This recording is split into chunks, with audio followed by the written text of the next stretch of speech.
as PDP lock-ons, land area surveillance as security is tightened. We will be fair to all. INEC specs who decides, or should decides. Have you decided? 2023 is here. Have you decided? Have you chosen the path to follow? What demographic will determine who wins the 2023 election? Here, I'm talking about the presidential election. It also applies who wins at the end of the day. Are you on social media? Are you on Twitter? Have you seen my tweet this morning? If you've read my tweet, let's look at it together.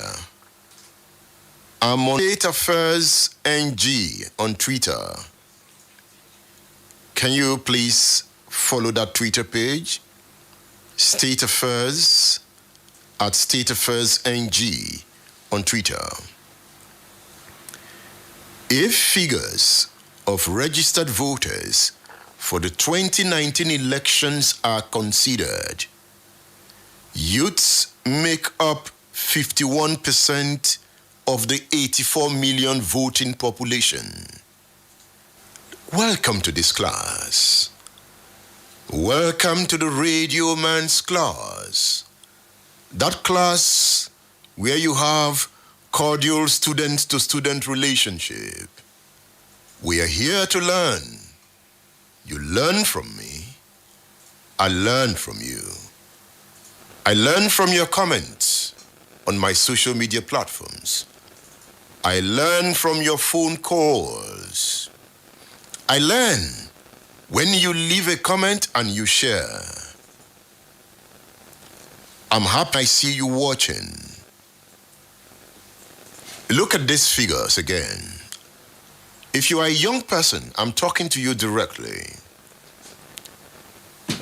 Because during the week, I've been sampling the voices of young persons. There's this inner fear in them. You see,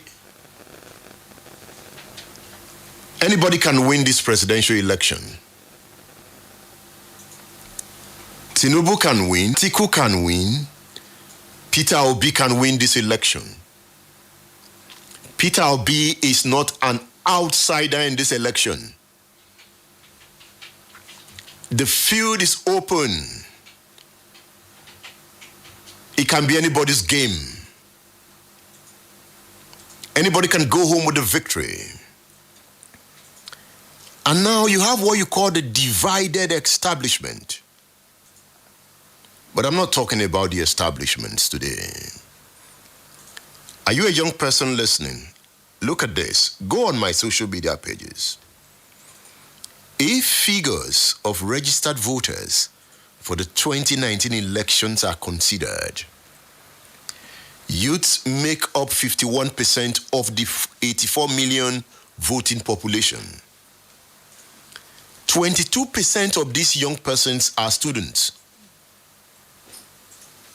You know that 22% can even swing the election on his own, the students alone. Are you at home suffering from ASU strike? Don't you think you should fire back? You have the population to fire back if you want to. By the time the voting figures of the 2023 elections are released, it is certain that the voting population of young persons will rise. The recent campaigns, go get your PVC. By the time that figure reflects openly in the register, see how powerful young persons are. The point is that young persons will determine who becomes the next president of Nigeria if they decide to vote. There are more than 42 million of registered voters I'm using the 2019 figures now. Now let's look at the results of the 2019 presidential election. Buhari of APC scored 15,191,000 votes, estimated 15,191,000 votes. Atiku of PDP scored 11,262,000 votes, approximated. Others scored about 1 million votes. So the total votes that produced Buhari as the president, including the votes of Atiku, is roughly 27 million. That total vote is not even up to the voting population of young persons. The voting population of young persons from the 2019 figure is about 42 million. Say, if you are telling me you are not voting this time, you will meet me at that junction where we will decide what happens. Get ready to vote. Forget what anybody is saying. You are the structure. That card, go and test it. Test your power. It is a game that any of the candidates can win. Swing it. Let's listen to Professor Mahmood Yakubu. Professor Mahmood Yakubu is the chairman of the Independent National Electoral Commission. In February, he did some analysis. One point struck me where he talked about how young persons are the deciders, that the ball is in the court of young persons.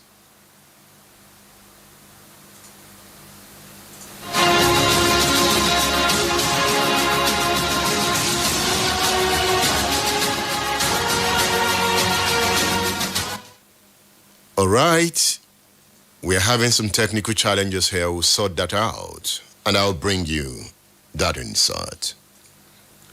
Court orders 10 million naira salary for CJN, 9 million naira for Supreme Court justices, Appeal Court president, then 8 million naira for High Court CJs, orders 7 million naira monthly.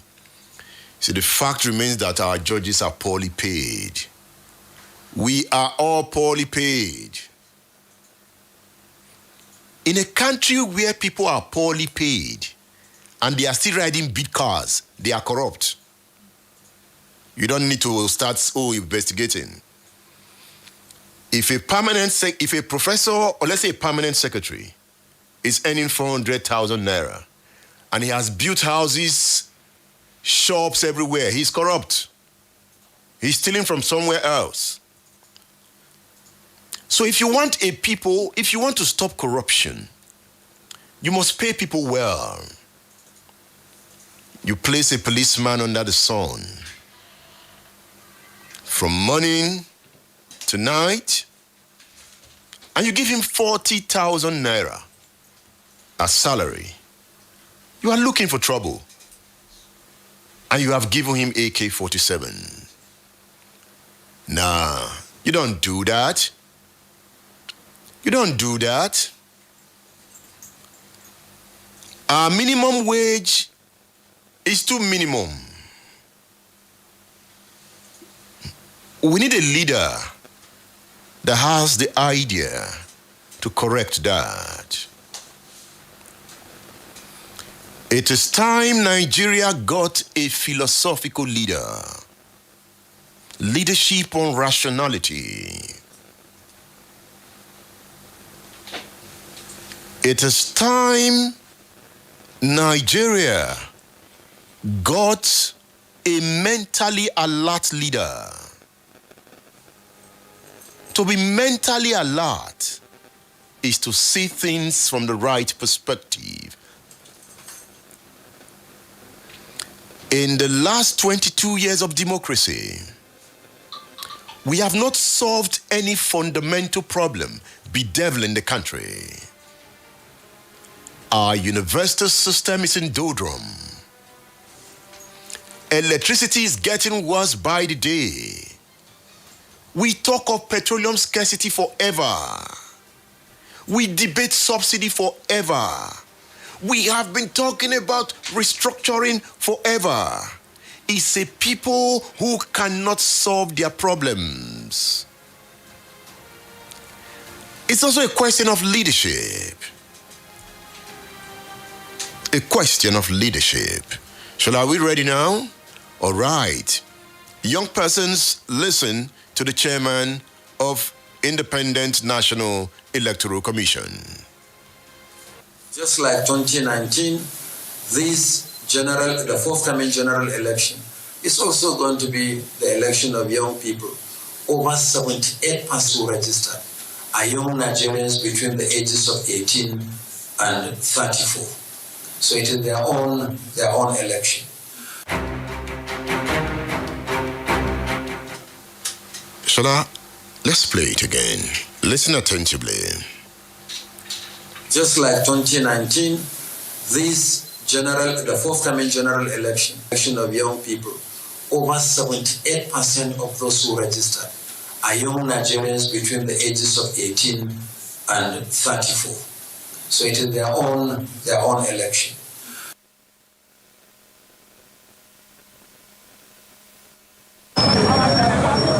As we move towards a destination that would bring the kind of happiness being demanded by the people, I can always tell that movements like this end up bringing what is good to the people. We are not criminals. We are not criminals. End us now. That's what we want. Give us security. Give us security. As we move towards a destination that would bring the kind of happiness being demanded, I can always tell that movements like this end up bringing what is good to the people. We are not criminals. We are not criminals. End us now. That's what we want. Give us security. Give us security. Give us security. Give us security.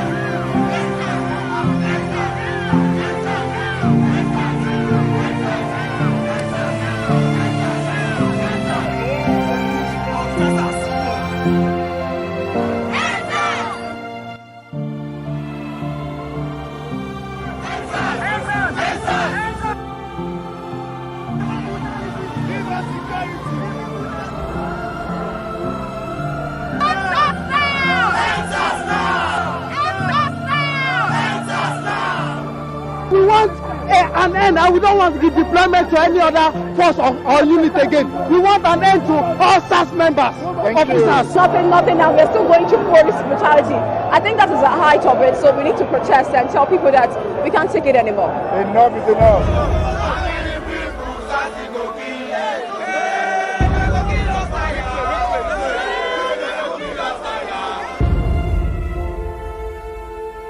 We don't want them anymore in this country. They should scrap them. We don't want total reformation of them. We want them to be completely scrapped.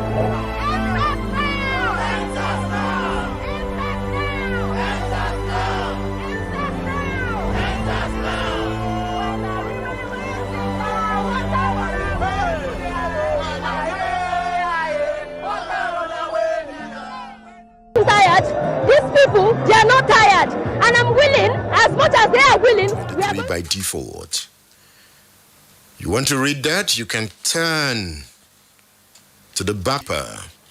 That's notes from Atlanta, Farouk Berugi. Why Peter Obi may become president in 2023 by default.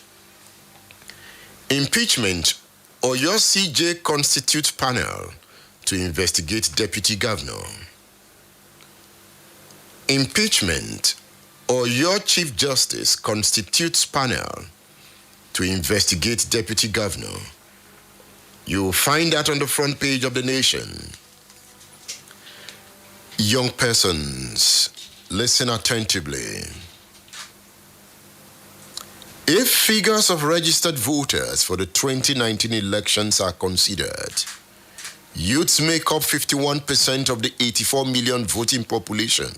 22% of them are students. By the time the voting figures for the 2023 elections are released, it is certain that the voting population of young persons will rise. That is the point Professor Mahmoud Yakubu makes here. Listen to the INEC chairman.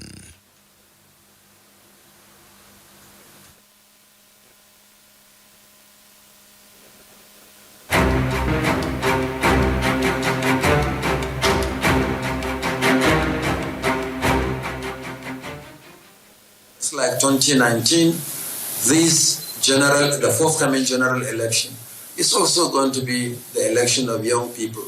Over 78% of those who registered are young Nigerians between the ages of 18 and 34. So it is their own election. This is Ibadan. Nigerian youths are out. They are ready to march, make the point, build a new country, tell a new story, build a new... This is Ibadan.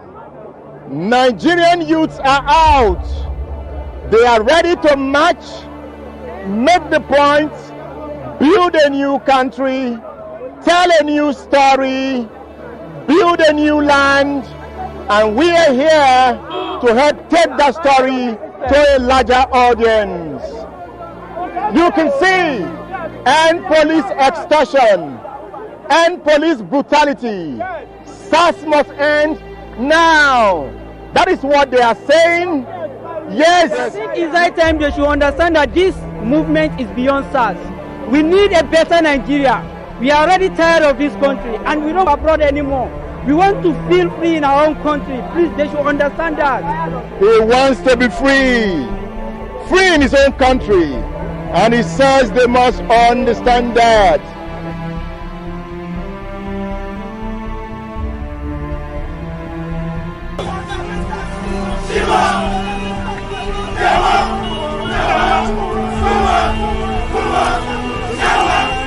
You can see the young persons are marching on. They are saying it is their time, that their time has come, that no one can stop them, that they have come to make the right changes, deserving of... They want security. They want security. They call for security. They are on now.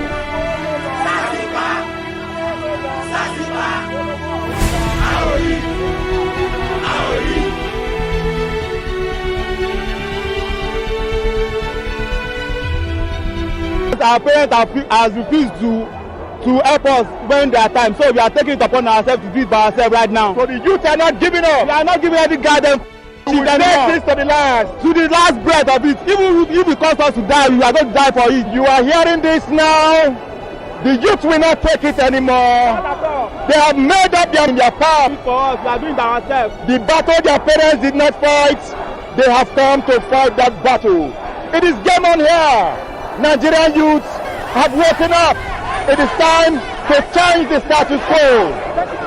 To come out, we all need to come out. We all need to speak for ourselves. The older generation didn't do anything for us. So right now, we all need to come out and speak for ourselves. This protest is peaceful, and we all need to speak. The government needs to listen to us.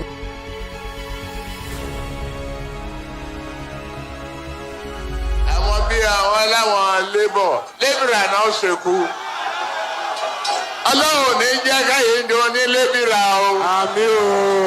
Ọlọ́run ní sọ yín di lébìrà o. Àmín o.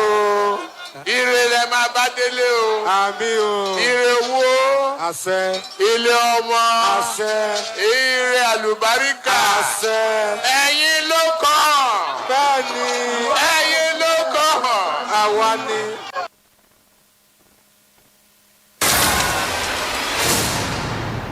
State Affairs with Edmund Obilo is live. Put all of us on a scale. Let's know who we are. Let's ask questions who we are. Let's verify who we are. It is important for you. Do not say because Peter Obi is from the East, I will vote for him. Do not vote for me because I'm an Igbo man. Do not vote for anybody because they're from the West. Do not vote for anybody because they're from the North. This is time to vote a human being who have conscience and trust.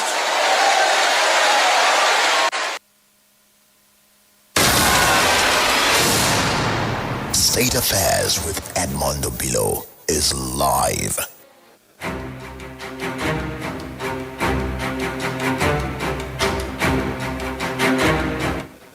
All right. Politics. The radio man is here. You know, I've been hearing, oh, the North. Now, let's look at the figures. The voting population of the 6 geopolitical zones released by INEC for the 2019 election. Northwest, 24% of the total voting population of Nigeria. And that is about 20,158,000 voters from the Northwest. The Northeast has 13.4% of the total vote. And that is about 11,289,000. North Central. You know, when you talk about the North, you as if North Central. The North Central where you have Benue, Plateau, Taraba, Kaduna. You know, Kaduna is not a Muslim state. I will give you the demographics. We'll break it down. Anybody can win this election. Forget it. Anybody can win this election. Who is Obasanjo backing? Peter Obi went to see Babangida. Peter Obi and Babangida sat together.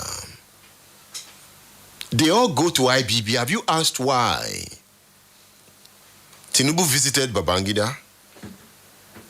Peter Obi has gone to see Babangida.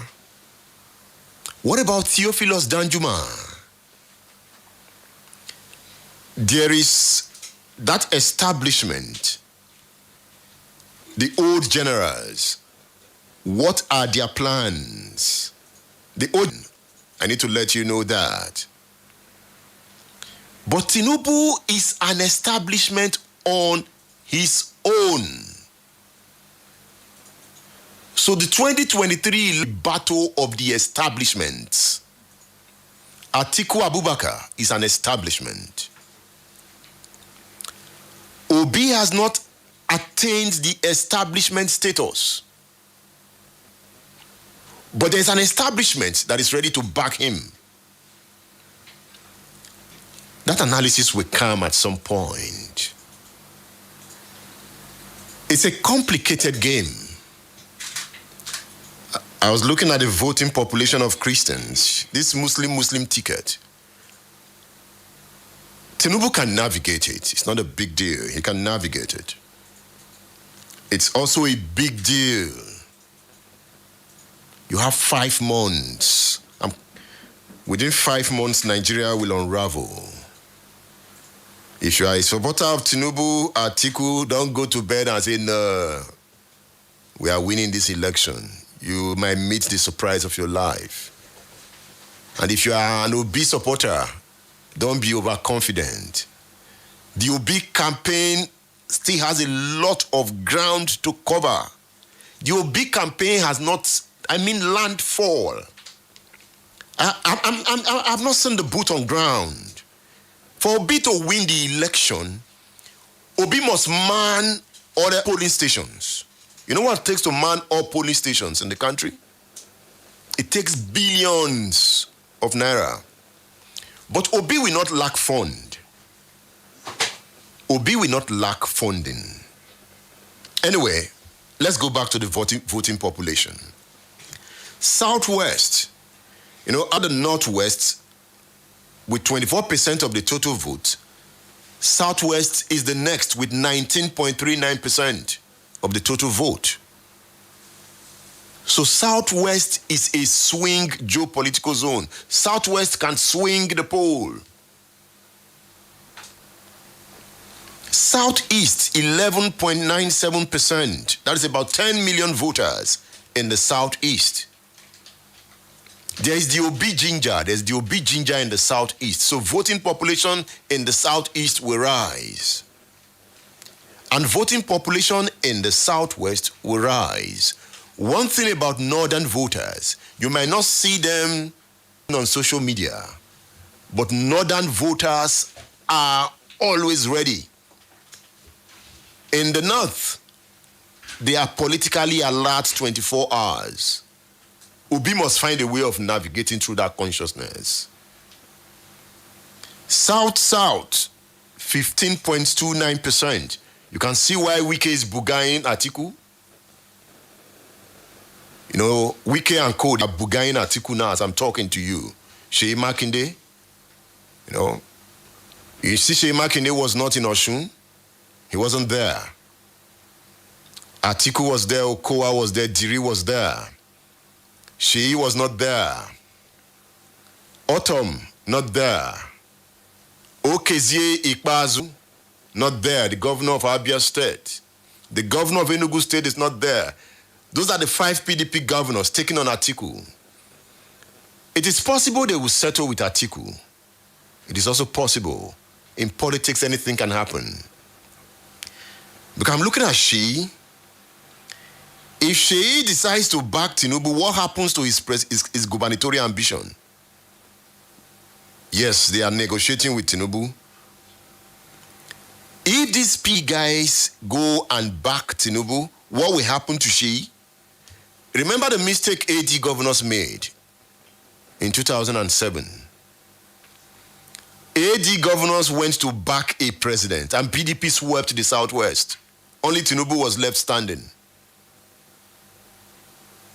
So how is Sheyi going to support Tinubu and still keep Oyo State?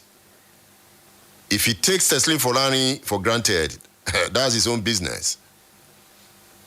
When you say Folani is Jagba, it means the guy thinks ahead. The guy is so focused. Folani is focused. I will release a picture I took with Folani. I took that picture in 2020. Yes, 2020. I mean, yes, December 31st, 2020. I went to interview him. After the interview, he has a snooker board. I decided to play snooker with him because in the snooker game, it's about thinking and projection. I was looking at the way he was picking his balls. You know, the holes he wants to drop his balls. There were times he would go for the impossible ball. I expect him to go for the simple ball. He would go for the impossible ball and he would drop the ball. He didn't know what I was looking at. I know you'll be surprised I'm talking about this. For men who go for the impossible ball and drop them, don't take them for granted.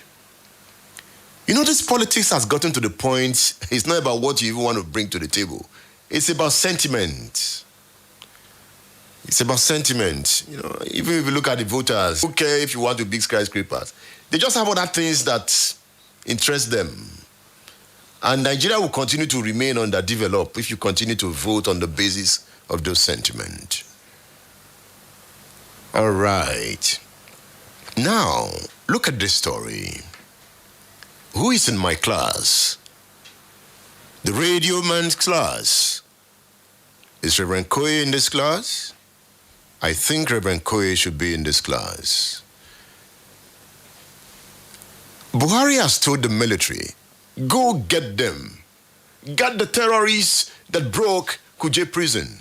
Mr. President, you always say that. Go after them, kill them, shoot them. Mr. President, we're used to that.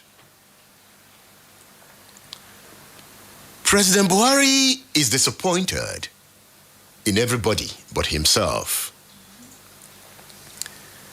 Our president cannot understand the guts of the terrorist that broke down in Abuja, where he lives. He says he is disappointed with the intelligence system. That's the president. Buhari asked, how can terrorists organize, have weapons, attack a security installation, and get away with it? Buhari is asking you to provide answers. Please help. Has Baba Buhari forgotten that he is the commander-in-chief, the chief intelligence officer of the Nigerian state? When a president takes his country into the valley of death, the people mourn endlessly. The Kuje Custodial Center in Nigeria's capital, Abuja, was attacked by gunmen who claimed to be members of the Islamic State in West Africa province. Their mission was to release their members detained in the prison. ISWAP, we're talking about ISWAP. Bosu is here, Shola is out, and Bosu is in. Bosu, let's look for Mahmoud Maman. Mahmoud Maman is a journalist that operates within the Lake Chad Basin. The Lake Chad Basin is the hotbed of Boko Haram. And when you talk about the Lake Chad Basin, you talk about countries like Chad, Cameroon, Niger, Nigeria. Nigeria has the largest border within the Lake Chad Basin. And the Lake Chad Basin is the operating hub of ISWAP. Let Mahmoud Maman, he's from Borno State, he's on ground. Let him tell us the story of ISWAP. I also want to know, how did Shekau lose the battle to ISWAP? ISWAP and Boko Haram were all the same thing in Maiduguri before they left. After going to Zambiza, they spent, I think, 2 or 3 years together, doing everything together. But later, they realized that there is some changes in what they originally inherited from the co-founder of the ISWAP Boko Haram movement, which is Mohammed Yusuf. So some of the key members, including the Mohammed Yusuf's son, which is Al-Barnawi, and Mamanur, who is the number 3 in command, even when Mohammed Yusuf was alive. So they realized that Shekau has not going at that direction. He has compromised some of the things. So that was how they now broke away from Shekau. I think in 2016, they broke away from Shekau and they pledged allegiance to Islamic State, ISIS. Then they were also the ones that were recognized. ISIS recognized them as their affiliate Africa province. The Islamic State was taken from the main IS. So they are very opportune. How did they took over Zambiza and how did they overpower Shekau? That will answer this question very well. And knowing this background is very important. Because of their alliance, the allegiance they pledged to IS, they were now opportune to have access to foreign trainings. They got foreign trainings in Syria and that in Iraq. They now train. They can send some of the soldiers to be trained in various military aspects, including the real fighting and also the warfare and even how to gather intelligence and all sorts of things that can help them. And they are getting sponsorship in terms of military equipment, in terms of logistics, in terms of training. Then they are now have upper hand ahead of Shekau by getting more weapons, more trainings, but they don't have enough soldiers or as compared to Shekau's faction. Shekau has more foot soldiers than ISWAP. ISWAP have no many foot soldiers as Shekau does, but they are more equipped, more professionals, and they are giving more headache to the Nigerian military than Shekau's faction, based on the realities and what we have been seeing now. So, because of the power they have, because of the support they are receiving, foreign support, so they were now able to start calling on Shekau's faction to gradually to join them. And gradually some of Shekau's faction has answered their call. And how did they make this damage to Shekau? They were able to commit that, to damage Shekau's faction by having insiders who were very, very close and trusted members of Shekau. There are Shekau's cabinet who were very trusted from Shekau, very close to Shekau, and ISWAP were managed to convince those Shekau's trustees. Then they are now supplying them with intelligence, and they are now giving them information about whereabouts of Shekau. And that was why when they invaded Sambisa Forest, they were, this is a testimony from one of them who I was able to speak to him. He said they came very equipped and they fought for 4 days when they invaded the Sambisa Forest. They fought for 4 days, but finally Shekau has succumbed. He realized that he cannot longer escape this death. So he just surrendered. State Affairs with Edmund Obilo is live.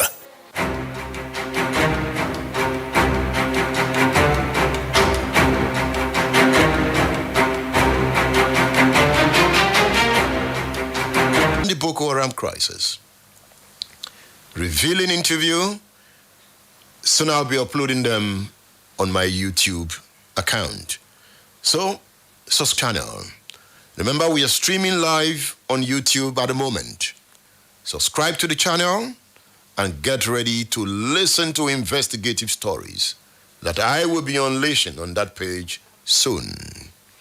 We are also streaming on Twitter at Obilo on Twitter. We are streaming on LinkedIn. Go on all my pages on Facebook. We are streaming on Facebook, on State Affairs page on Facebook, on Splash FM page on Facebook. We are streaming. So go on Splash FM page, join the dialogue. Leave your comments there on Edmund Obilo's pages on Facebook. I have 2 pages on Facebook. One is my profile page, and one is the page for everyone. I am streaming on both pages. Soon we'll begin to stream on TikTok. So get ready. You can also listen on State Affairs website, stateaffairsng.com. Have you downloaded my Oyo app? On my Oyo app, you can lay down your problems, solutions to issues in Oyo State. You can dialogue with the governor. And if you go on the page, you will see government page where you can have update on activities in the state. I will be back after this break. The program is State Affairs on Splash 105.5 FM, The Integrity State. I'm Edmund Obilo. State Affairs with Edmund Obilo is live. Splash FM. I feed my mind. I see the light. I see the palm. Knowledge is light. Reading is fine. Feed the mind. Go to udarabooks.com. Udara Books, feeding the mind.